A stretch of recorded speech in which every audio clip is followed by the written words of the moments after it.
오늘 오후에 증거할 말씀의 제목은 바른 기도 생활, 이런 제목으로 올바른 기도는 어떻게 해야 될 것인지 배우고 실천하는 시간을 갖도록 하겠습니다.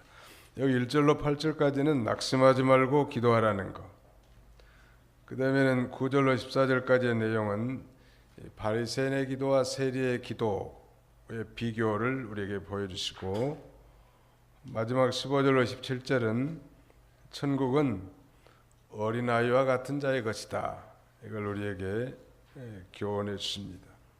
어린아이의 특징은 자기를 낮추고 부모를 의지하고 살 뿐만 아니라 젖을 사모하고, 그 다음에는 어른들을 배우고 모방하려는 정신이 아주 강한데, 이 천국은 바로 그런 자란 말이에요. 자기를 낮추고 하나님만 의지하고 늘 하나님의 말씀을 사모하고 또 배우고 모방하려는 그런 정신이 강한 어린아이들이 같은 자들이 들어갈 수 있는 것이란 말이에요. 바른 기도 생활, 낙심하지 말고 기도하라는 거, 거기 1절로 거기 2절까지 한번 읽어주세요. 예수께서 그들에게 항상 기도하고 낙심하지 말아야 할 것을 비유로 말씀하셨다. 어떤 성읍에 하나님을 두려워하지 않고 사람을 존중하지 않는 어떤 재판관이 있었다. 예수께서 이제 낙심하지 말고 기도하라고 했는데, 항상 기도하고 그 다음에는 낙심하지 말라는 거예요. 이거 보면 기도하지 않으면 뭐가 들어온다는 거예요? 낙심이 들어온다는 거예요. 우리 그리스도인들에게 있어서, 복음의 직분자들에게 있어서 중요한 자세 중에 하나는 낙심하지 말라는 거예요. 믿는 일 하다가 낙심될 만한 일들이 많이 있거든요. 교회 다니다가 상처받기도 하고, 그 다음에는 안 들을 말을 듣고 쓰러지기도 하고, 낙심할 일이 많은데, 아무튼 항상 깨어서 기도하면 그런 낙심도 다 극복할 수 있음을 우리에게 가르쳐 주는데요. 기도는 믿음의 표현이에요. 이게 이 기도와 믿음은 비례의 관계에 있습니다. 믿음이 좋은 사람이 기도하는 거고, 또 기도하는 사람이 믿음이 좋은 사람인 것은 두말할 나위가 없단 말이에요. 또 기도를 통해서 우리가 하나님의 위로와 힘을 얻고 또 고난에서 승리의 길을 걸어갈 수 있는 것입니다. 하나님이 이 성도에게 주신 최고의 선물 혹은 특권 중에 하나는 바로 기도예요. 하나님이 주신 최고의 특권은 기도입니다. 시작. 하나님이 주신 최고의 특권은 기도입니다. 특별한 권리를 줬는데 왜 사용하지 않습니까? 기도하라는 거예요. 하나님이 주셨으니까. 물론 뭐 시간과 장소가 중요한 게 아니고, 언제 어디서든지, 지하철을 타고 출근하든지, 집에서 부엌에서 밥을 하든지, 아무튼 어디에서 뭘 하든지 하나님 앞에 기도하는 그런 정신, 그런 믿음이 아주 중요하지요. 우리가 배운 대로 기도는 하나님과 영적인 호흡이라고 했는데, 숨 안 쉬면 다 죽는 것처럼 기도하지 않으면 신자의 믿음도 죽은 믿음과 같이 된다는 거예요. 늘 깨어서 기도해야 하는 것은 아무리 강조해도 지나치지 않는 거예요. 옆에 사람은 쳐다보세요. 졸린지 안 졸린지. 기도하십니까? 물어보세요. 기도하십니까? 물어보세요. 물어보세요. 기도하십니까? 네. 찔리십니까? 네. 기도하라고. 아무튼 기도 만능, 기도하면 불가능한 일이 없단 말. 기도하면 이 세 가지 반응이 나오죠. 하나님, 기도하면 반드시 하나님은 응답해 주셔요. 그 응답은 첫째, 예스. 우리가 기도하는 것에 대해서 하나님이 들어주신다는 것. 그다음에 두 번째 하나님의 응답은 wait, 기다리십시오. 세 번째는 no 라는 답도 하나의 기도의 응답이요. yes, wait, no. 한번 더 합시다. yes, wait, no. 예, 몰라도 따라서 하면 돼. 뭐 비슷하잖아. 예나 뭐 yes나. 아니라는 뭐 아니요나 no나 뭐 다 비슷하다. 이게 즉시 응답해 줄 수도 있지만은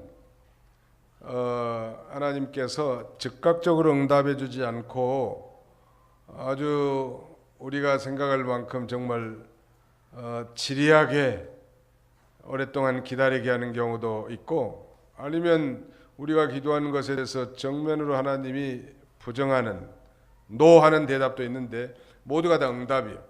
노해야 되게 노라는 답을 주신 이유는 노라고 말해야 되겠기 때문에, 이 사람의 신앙에 유익을 주고 인생에 축복을 주기 위해서는 이걸 노라고 해야 된다는 말.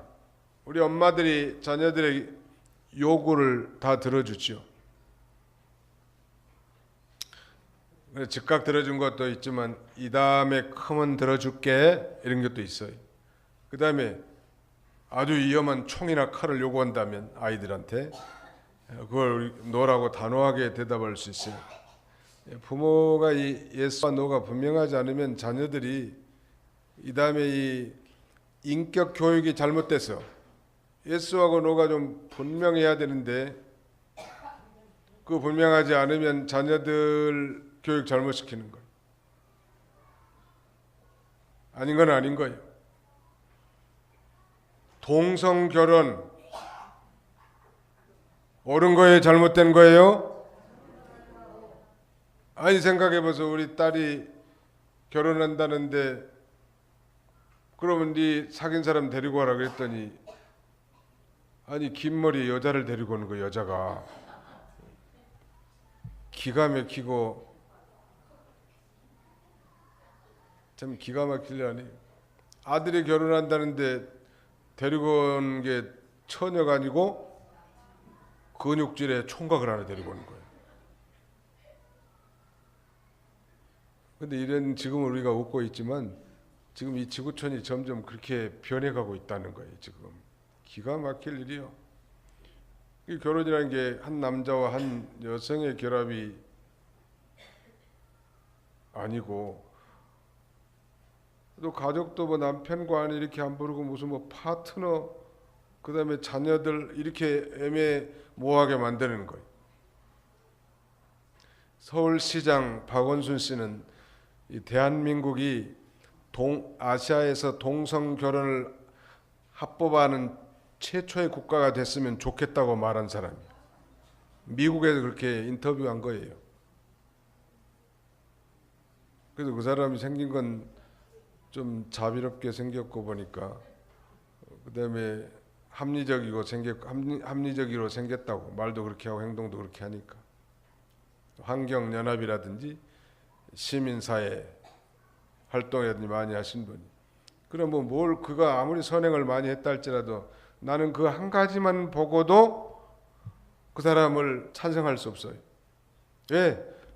동성 결혼이라는 건 성경을 정면으로 위배하는 거기 때문에 그걸 지지한 사람을 어떻게 할 수 있냐는 말.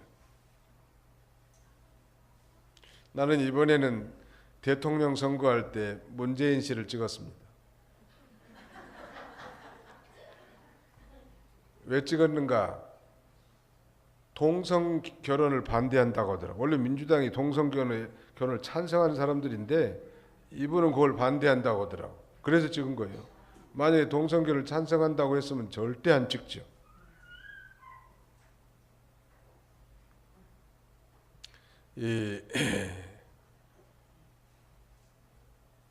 아무튼 우리가 항상 기도하고 그 다음에는 낙심하지 말아야 합니다. 낙심할 일이 많단 말이에요. 이 세상 살면서 한숨 푹푹 쉴 일이 많은데 우리 그 복음성가에 그거 있잖아요. 기도할 수 있는데 왜 걱정하십니까?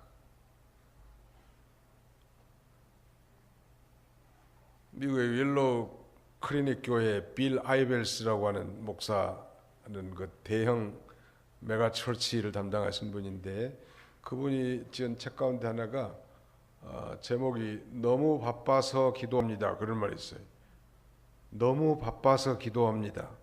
굉장히 말에 어폐가 있고 비논리적인 것 같은데, 여러분 아무리 바쁘도 기도보다도 더 바쁜 일이 있어서는 안 돼. 따라서 기도보다 더 바쁜 일이 있으면 안 됩니다. 그러니까 기도 바쁜데 너무 바쁘니까 기도한다는 얘기는 뭐예요? 기도하면 우선순위를 깨닫게 되는 거예요. 하나님이 정리정돈해 줍니다. 덤벙대고 일제일 한다고 그 효과가 좋은 게 아니고, 하나님 앞에 기도하면 하루 24시간 주신 걸 아주 짜임새 있게 건강하게 유익하게 이렇게 시간 관리를 할 수 있는 거예요. 기도하지 않으니까 이건 나중할 일을 먼저 하고 중요한 일을 뒤에 하고, 그러다 보니까 정신없이 바빠요. 아니 예수 믿는 신자에게 예배드리는 것보다 더 프라이어리티가 어디 있냐는 말이에요. 한번 생각해봐. 목사님 요새 내가 바빠서 예배에 참여 못합니다. 얘기해 보시오. 예배보다 더 바쁜 게 더 중요한 게 어디가 있습니까? 기도보다 뭐든지 앞장서면 안 돼. 항상 먼저 기도하고 하나님 앞에 물어보라는 말, 의논하는 거. 구약의 대표적인 기도맨 하면 다윗을 들 수 있는데요. 다윗은 무슨 일을 할 때마다 먼저 하나님 앞에 묻는 습성이 있습니다. 여호와께 묻는 습성이 있다. 반면에 하나님께 패의당한 사울왕은 중요한 일에 있어서 여호와께 묻지 아니하였으므로 하나님이 그를 패하고 죽이신 거예요. 느보산 전투에서 세 부자가 다 죽었어요. 하나님은 묻는 자를 좋아하셔요. 하나님은 기도하는 자를 좋아합니다. 직장이나 사회에서도요, 아랫사람들이 윗사람은 어떤 사람을 좋아하는가 하면 뭐든지 물어보는 사람을 좋아해요. 지 맘대로 교만해가지고 일처리 다 해놓고 윗사람에게는 그저 뭐 통보나 하는 식으로 하는 그 부하가 아무리 똑똑하고 훌륭해도 인정 못해요. 이 세상의 상사들도 뭘 좋아해요? 물어보고 하는 걸 좋아해요. 물어보고. 세상의 상사라니까 너무 거창합니까? 며느리는 시어머니에게 물어봐야 돼. 시어머니가 아무리 못났고 공부도 못하고 하는 일들마다 참 배기 싫어도 시어머니에게 물어봐. 김치를 담갔다. 그러면 누구한테 맛을 보게 해야 돼요? 어머니 김치 맛 좀 봐주세요. 그렇게 하는 거예요. 그러면 이제 어머니가 못 이긴 척하고 또 입에다 넣어줘. 맛을 보고. 그럼 맛있다고 하겠어요? 맛없다고 하겠어요? 맛있다고 한다고. 아무리 맛있게 담궈놨어도 지 맘대로 해놓으면 왜 김치가 이렇게 짜고 맵냐? 너는 김치도 안 담궈봤냐? 그러면서 비난하는 거예요. 뭐든지 물어보는 게 좋다. 물어보는 게 좋아. 하나님 앞에 물어보세요. 내 인생 경영에 대해서 하나님께 맡기고 물어보면 하나님보다 더 완벽하게 내 인생을 설계해 줄 분이 어디 있겠냐는 말. 안 물어보고 그냥 자기가 다 결정하는 거예요. 하나님 어떻게 할까요? 선택의 중대한 기로에서도 하나님 앞에 물어보는 거예요. 오늘 이 본문에는 이제 어떤 성읍에 불의한 재판관이 있었는데, 얼마나 불의하냐면 하나님도 두려워하지 않을 뿐만 아니라 사람들을 무시하는, 사람들을 존중하지 않은 그런 재판관이었습니다. 또 그 성읍에는 억울한 가부가 살고 있었는데, 그 가부는 도와줄 자도 의지할 자도 없는 그야말로 연약하고 무력하고 외로운 여인이었습니다. 자기 대적에 대한 원한이 있었는데, 그래서 그 과부가 그 재판관에게 가가지고 자기의 원한을 풀어달라고 간청합니다. 그런데 그 재판관이 처음에는 이 보잘것없는 이 한 과부의 소원을 안 들어줬어요. 이 과부가 어떻게 했는가 봐봅시다. 3절 읽어보세요. 3절. 그 성읍에 한 과부가 있었는데 그 여자가 그에게 줄곧 찾아가서 말하기를 저의 대적에게서 저의 억울함을 풀어 주십시오 하였으나 그가 한동안 들어주려고 하지 않다가 그 후에 속으로 말하였다. 내가 비록 하나님을 두려워하지 않고 사람을 존중하지 않으나 이 과부가 나를 귀찮게 하니 내가 그 여자의 억울함을 풀어주어야겠다. 그렇지 않으면 그 여자가 끝까지 와서 나를 괴롭힐 것이다. 예. 한 과부가 그 도시에 살고 있었는데 그 여자가 그에게 줄곧 찾아가서 말하기를 저희 대적에게서 저의 억울함을 풀어주십시오. 이 줄곧이란 말은 언어적 의미는 끝까지 이 말이에요. 끝까지. 이런 그 아주 줄기찬 면이 있었어요. 그래서 자기 대적에게서 억울함을 풀어달라고 했는데 이 불의한 재판관이 한동안은 들어주지 않다가 이 과부가 자기를 귀찮게 하니까 내가 그 여자의 억울함을 풀어줘야겠다고. 그렇지 않으면 그 여자가 끝까지 와서 나를 괴롭힐 것이라고. 이 불의한 재판관이라도 아주 끝까지 간청하니까 응답을 받은 것처럼 하물며 우리는 의로우시고 선하시며 전능하신 아버지 하나님 앞에 그의 아들 예수 그리스도의 피로 값주고 사신 자기 자녀들의 거룩한 소원을 왜 안 들어주겠는가? 그걸 지금 비유적으로 말씀하는 거예요. 들어주겠어요? 안 들어주겠어요? 아들이 떡을 달라면 뱀을 줄 자가 네가 있겠으며 생선을 달라고 하는데 뱀을 줄 자가 네가 있겠으며 떡을 달라고 하는데 돌을 줄 자가 네가 있겠으며 하물며 내 천부께서 좋은 것을 주시지 않겠느냐. 이 말은 하나님 아버지께서 자기 아들에게 아들된 우리들에게 좋은 것을 주시는 하나님. 하나님은 좋으신 분이요. 따라서 합시다. 우리 하나님은 좋으신 분입니다. 어느 사람은 기도할 때 좋으신 하나님 이렇게 시작하더라. 하나님 좋은 분, 좋으신 분, 선한 분이고 물론 공의가 투철하신 하나님이시지만 자기 백성들을 향한 이 사랑과 애정에는 한없이 긍휼과 자비가 무한하신 분이란 말. 그래서 하나님 앞에 기도하는 거예요. 특별히 억울한 일이 있을 때, 낙심될 만한 일이 있을 때, 그 다음에 그 원수가 자기를 대적하고 괴롭힐 때 하나님 앞에 기도하는 거예요. 우리 성도의 원수는 마귀요, 사탄, 죄요, 또 이 세상이요. 더 나아가서 자기 자신도 때로는 기도에 내 신앙의 대적이 될 수 있다는 말. 근데 내 힘으로는 중과부족이요, 힘이 없다는 말. 하나님 도와주시옵소서. 한번 더 합시다. 주여, 나를 도와주십시오. 그렇게 하라고. 소리도 한 번씩 내면서 누가 안 들을 때는. 지난번에 그 우리 주봉래 권사님 아드님 박길수 씨가요, 무슨 이 양반 교회도 안 나오신 양반인데 갑자기 무슨 일 하다가 주여 그러더라고. 이 양반이 어려서 교회는 댕겼는 모양이구나. 스님도 배 타고 가다가 배가 파도가 출렁출렁해가지고 까부러지려면 아이쿠 하나님 한다는 거 아니에요? 본능적으로 우리는 그런 신지식이라는 게 있는 거예요. 본능적으로. 마하바냐 그렇게 안 한다고 거기서 주여 그게 나오는 거지. 뭘 무슨 뭐 반야신경이 거기서 나오겠냐는 거.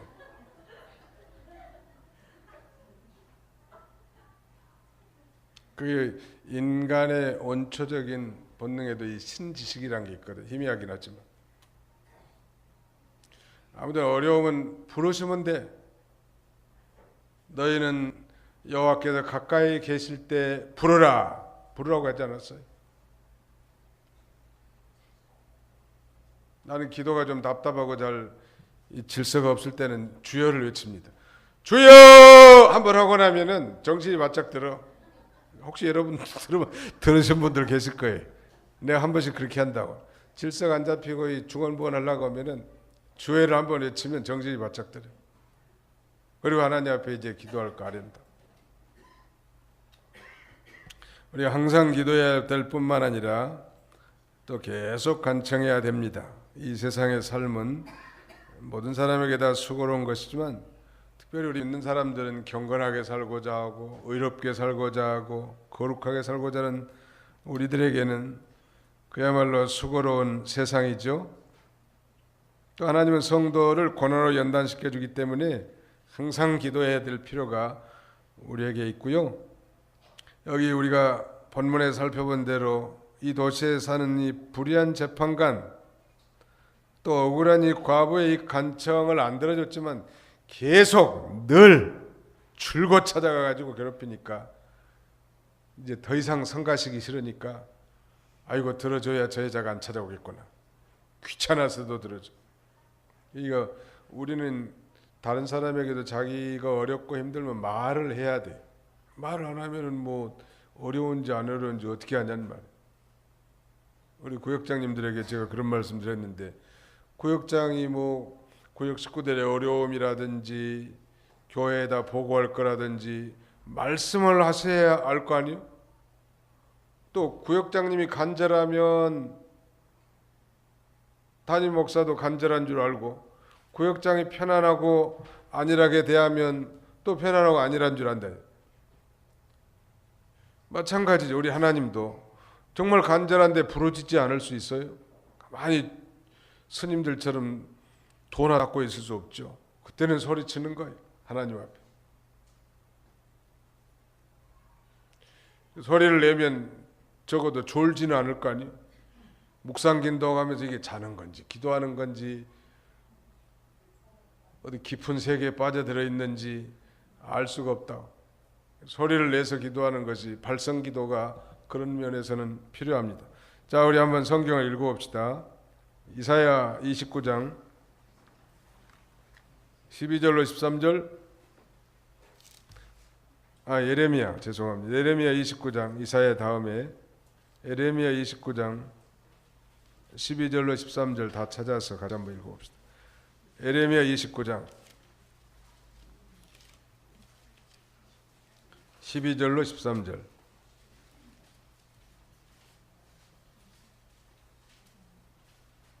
(14절까지) 14절 상반절까지인데요. 같이 한번 읽어봅시다. 예레미야 29장 12절로 14절 첫 줄까지 한번 읽어봅시다. 시작. 너희가 나를 부르며 내게 기도하면 내가 너희 기도를 들을 것이다. 너희가 나를 구하면 나를 만날 것이며 전심으로 나를 찾으면 너희가 나를 찾게 될 것이다. 나 여호와의 말이다. 전심으로 나를 찾으면 너희가 나를 찾게 될 것이다.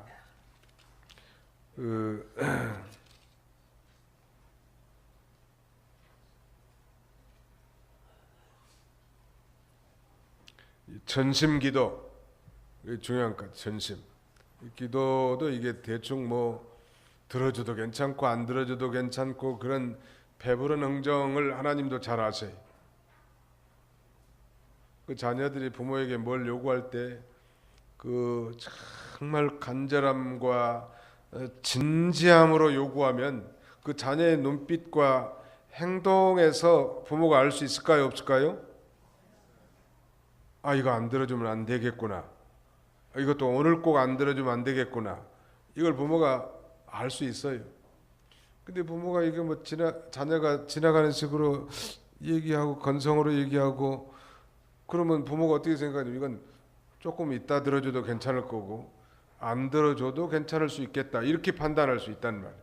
그러니까 정말로 이것이 필요하다면 하나님 앞에 간절히 기도하면 하나님이 들으신다.